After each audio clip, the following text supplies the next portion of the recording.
How many of you have ever felt swallowed? Have you ever been swallowed?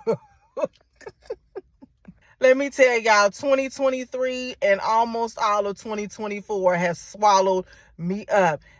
If you thinking whatever you thinking right now, that's your business. It ain't got nothing to do with me. I'm going to tell y'all how important, if you have ever been in church or you just starting to go to church or you want to go to church, you're going to hear about seasons. And it's a very real thing. So I ended my last year being saved from what was going to probably be one of the worst relationships I could have ever been in. My daughter went through a bullying situation that caused her to have to leave school and be in and out of school for an extended period of time. And I was just, now looking at it, it was God's plan for it to go that way. But it didn't feel like that at the time. So at the top of the year, I had made up in my mind through all that I was going to be better. Okay. I had made up in my mind that I wasn't going to keep settling. I wasn't going to allow my environment to dictate how I looked at life, but I didn't have a strategy yet.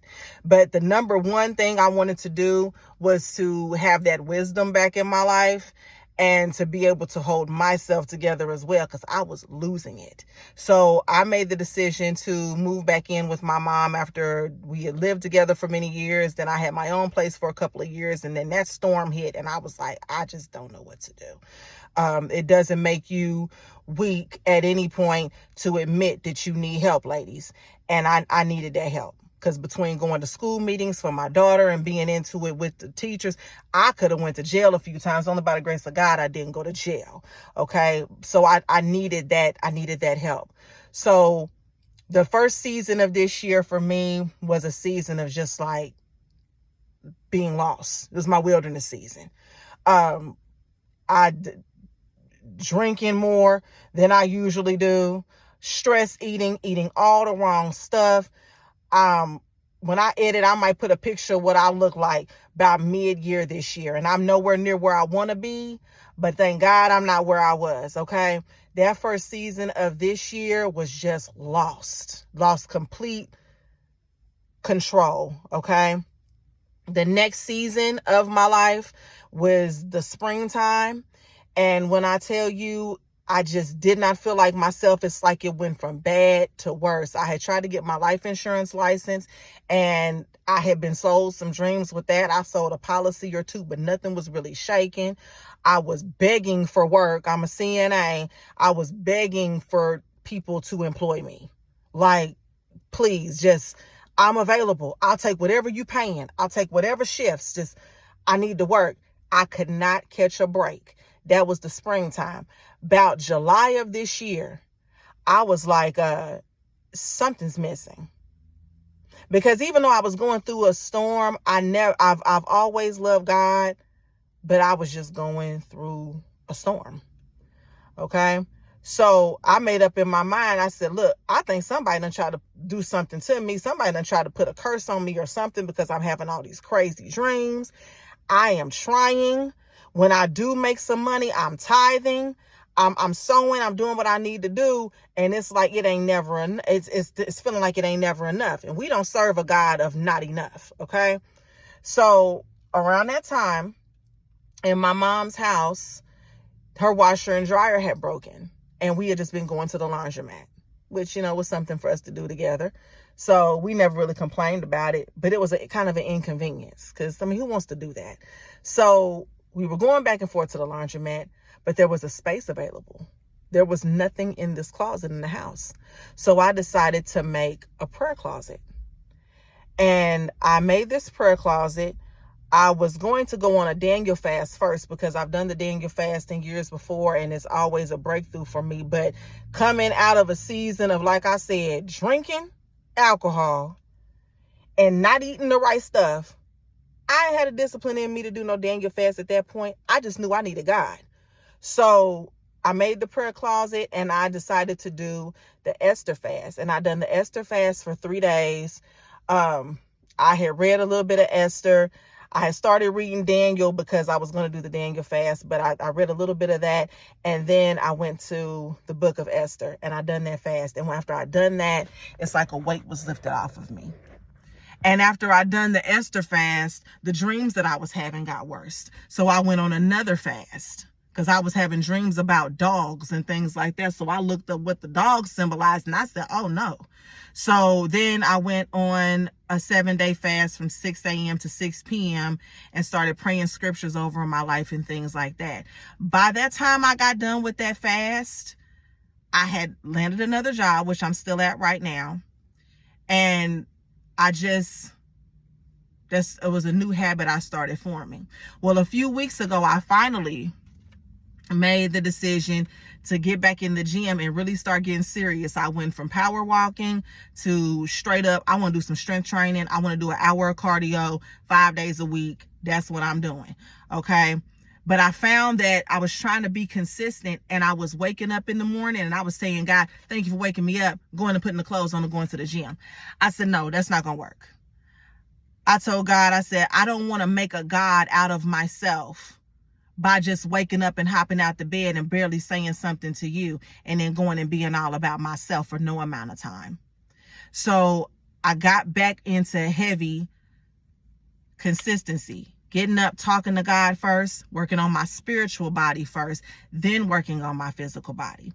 So this past Sunday, I go to Lighthouse Nation, Pastor Keon. I go online. I love it. It ain't been a Sunday that goes past that he's not said something, whether it be him or somebody preaching in his place. Every Sunday, something gets said that resonates with where I am, what I've been going through the week, something I've studied, something. So it's definitely, it's home for me, even though I'm just in my home. So he's been doing Principles of the Kingdom for the last month. So Sunday, he preached from, get this, y'all, the book of Daniel, which was what I was starting to read when I started this entire prayer closet and fasting journey to be a better person, to just get more of God and figure out what was going wrong in my life. And I sat there and listened to it, and it was about humility. And it was like that lesson of humility brought everything that I have been through in the last 9 years back to full circle. Because when I came here, when I moved to this area, which has been one of my bigger mistakes in my adult life, I did not talk to God. I was very arrogant. Me. I was perfectly fine working at the jewelry store in my hometown. I was cool. I actually liked the people I worked with, but I wanted to come here and be in management. Yeah, it did not work out that way. That was arrogant. I was fine where I was, but I just had to be in charge. And, people can be leaders. Some people are better leaders than others. Some people need to really strategize before they try to be leaders, because it can turn into arrogance and you're not going to be a leader. You're going to be more like a dictator. And that probably would have been what I was, because I was very cocky. Okay. So for him to preach a message like that meant so much to me. It really resonated with me. And my mom had gone back to her other church, and she calls me after this sermon is over and says, I just got a washer and dryer for $600. And that morning I had been talking to God in the closet before church, and I looked down and noticed that the floor was dusty. And I took the time to actually clean my prayer closet. I mean, I swept it out. I organized things. I dusted off I had a little mat in there that I would lay on. Sometimes I would just lay out and just talk to God like he was literally just sitting right there. That's what you have to do sometimes. And I straightened all that up, y'all. And when she told me that, I was like, okay, that's great. Where are you going to put it? Because I'm thinking, like, this is my space right now. You not know. I don't care. We've been going to the laundromat. We can keep going. And she was like, well, oh no, I'll tell them no if you don't want to do that. And then when I was getting ready to object, y'all, the Holy Spirit was like, it's okay. And I'm like, I'm sweating, y'all. I'm hot. Holy Spirit was like, it's okay. And I'm like, what do you mean? Because, like, it says, you pray where you pray. You can pray anywhere. But that sacred place, just me and him, meant so much to me at that moment. because it had brought me through this season that I was in my life. And I heard him say after a while, he was like, Sasha, the assignment is complete. I just wanted to see if you was going to come back to me. It says in the word, if my people who are called by my name will humble themselves and seek me, then I will heal their land. God said, that was the assignment.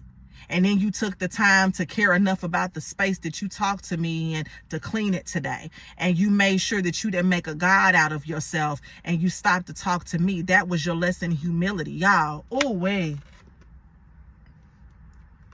Y'all, I don't see who wouldn't serve God. And like I said in another one of my videos right now, you got to be living in the rock to not see that the lines of good and evil are clearly being drawn, y'all.